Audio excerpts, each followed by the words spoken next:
Սիրիայում ապրում է Հալեպում։ Ես սովորում էի այդտեղ ու ավարտելուց հետո եկա ստեղ ընդունվեցի պոլիտեխնիկ։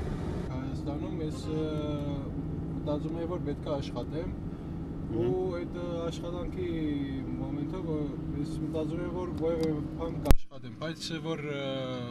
պոլիտեխնիկ ընդունվեցի, իմ ժամերը հարմար չէր, որ ես ամեն ինչ կարող եմ աշխատեմ, որովհետև այստեղ երկար ժամանակով են աշխատանք տալիս, ասենք առավոտվանից իրիկուն, ու ես առավոտները չէի կարողանում աշխատեմ, որովհետև պոլիտեխնիկ սովորում էի։ Մտածեցի, որ մի հատ ավտո առնեմ, ավելի ճիշտ ինձ առաջարկեցին այստեղի տեղացիները, որ այս գործը ես կկարողանամ անեմ, որովհետև քաղաքը լավ ճանաչում եմ։ Ու տենց եղավ, մի հատ ավտո վերցրի, այս ավտոն էր, ու սկսեցի աշխատել սրա վրա, ու ինձ լուրջորեն, ասենք, տեղացիները, բարեկամներ թեկուզ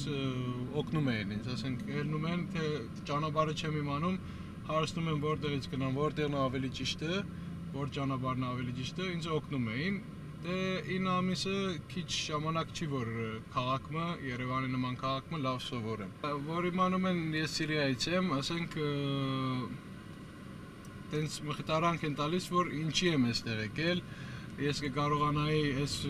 պատերազմի վիճակին, ես ուրիշ երկիր գնայի, ասենք գնայի Եվրոպա, գնայի Ամերիկա, տենց ես ասում եմ, որ ես իմ հայրենիքն է, ես հայ եմ ծնվել, այնտեղ հայ եմ մեծացել ու կնախընտրեմ անշուշտ Հայաստան մնալ։ Որ այդ սիրիական համարներով մեքենաներ ես տեսնում, ինչ ես զգում։ Դες այդ համարներով մեքենաները որ տեսնեմ, բնականաբար հուզվում եմ ու իմ երկիրը շատ էի սիրում, այդտեղ ապրել ինձ համար շատ լավ էր ու հույսով եմ, որ մի օր